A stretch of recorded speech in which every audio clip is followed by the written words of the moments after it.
Alors, on y va ce matin avec Matthieu 5, le verset 4, et puis dans Luc aussi.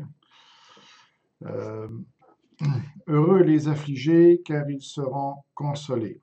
Alors, on commence avec cette première bénédiction, ce premier bonheur, dans le sens, comme on a vu hier, qu'un état dans lequel on est dans la volonté de Dieu, on est dans une place où on peut être béni, bien, se sentir bien. C'est tout ça, c'est l'idée d'être heureux. Euh, c'est ça.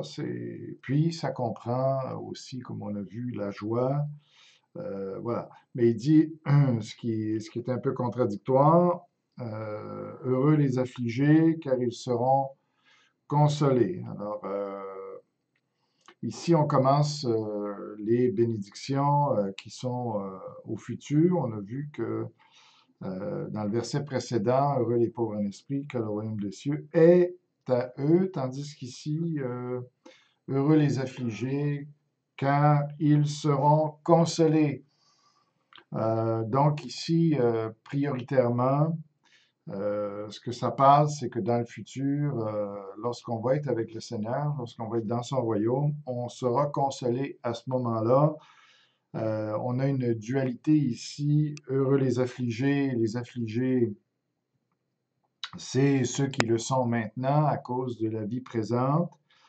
Et puis, à l'inverse, les consolés, bien, ça appartient au nouveau monde que Jésus-Christ va établir.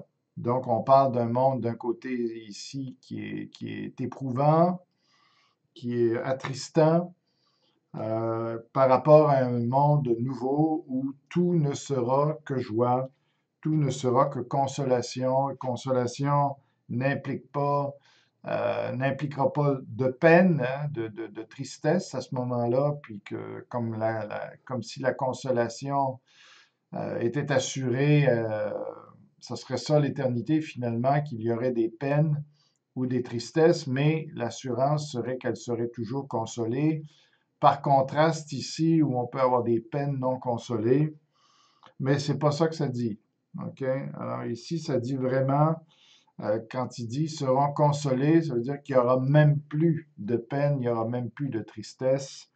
Ce ne sera que joie. Il n'y aura plus d'occasion d'être malheureux, d'être affligé.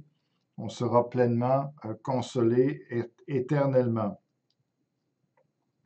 Alors, il dit à qui ça va être. Donc, il présente ça ici comme quelque chose qui va être un automatisme. Ça ne présente pas ça ici comme il faut s'affliger pour être consolé, comme si c'était un devoir, et puis que finalement, on accepte l'affliction parce qu'on va être consolé.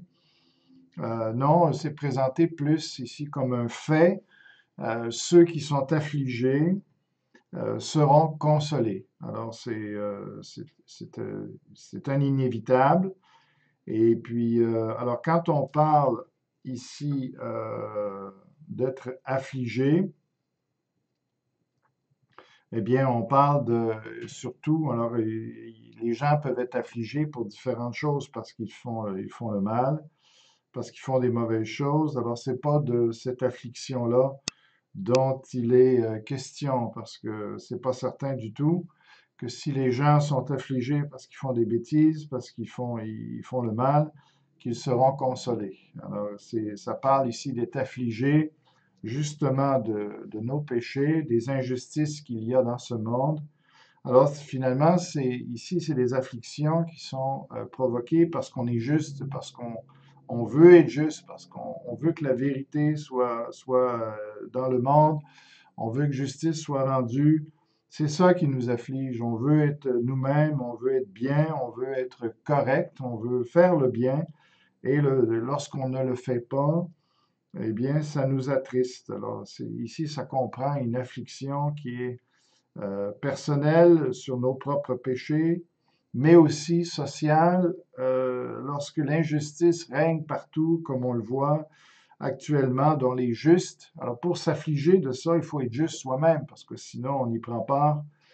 Alors c'est de ces affligés-là qu'on parle, et dans le sens que Jésus le donne aussi, ça va encore plus loin, il y a un sens messianique, ça veut dire qu'ils sont rattachés au Messie, à la venue de son royaume.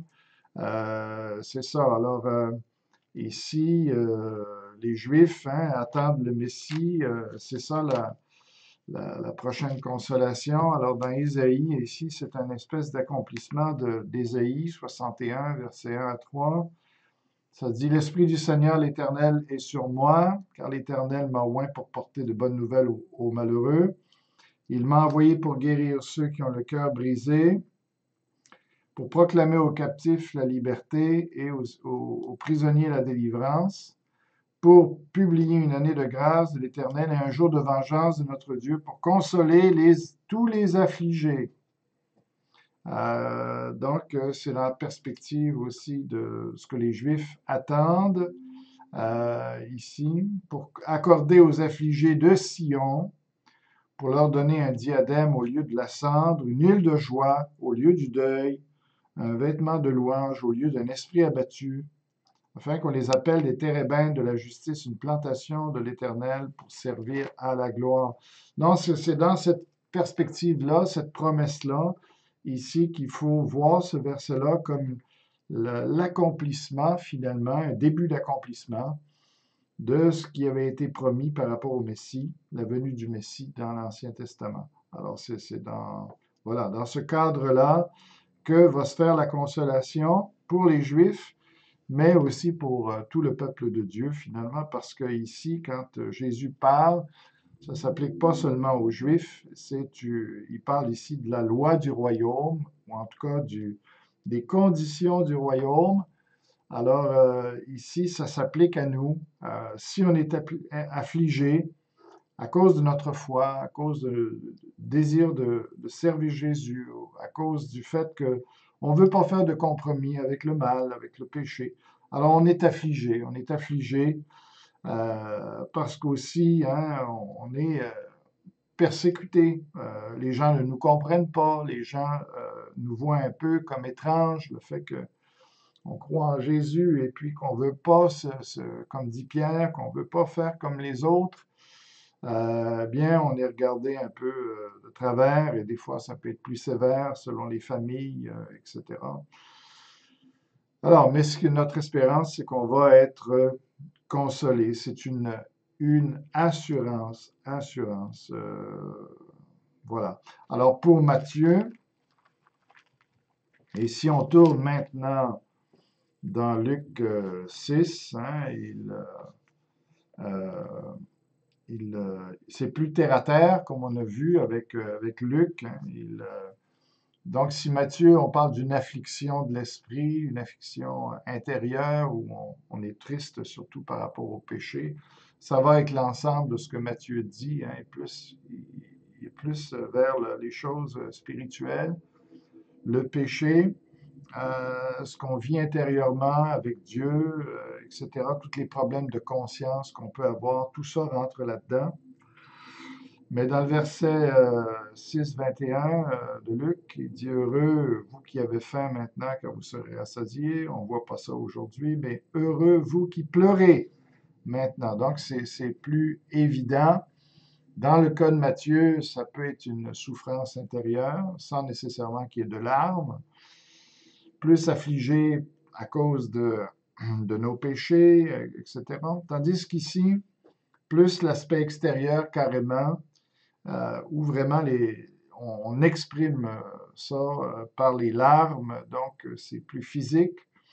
Ici, heureux, vous qui pleurez maintenant, parce que les conditions sont dures dans ce monde, surtout pour un chrétien, car vous serez dans la joie. Donc, c'est plus fort que seulement d'être consolé, on sera dans la joie. Et ça le disait dans Ésaïe 61, une huile de joie. On va vraiment, ça va être ça l'éternité, ça va être, c'est ça.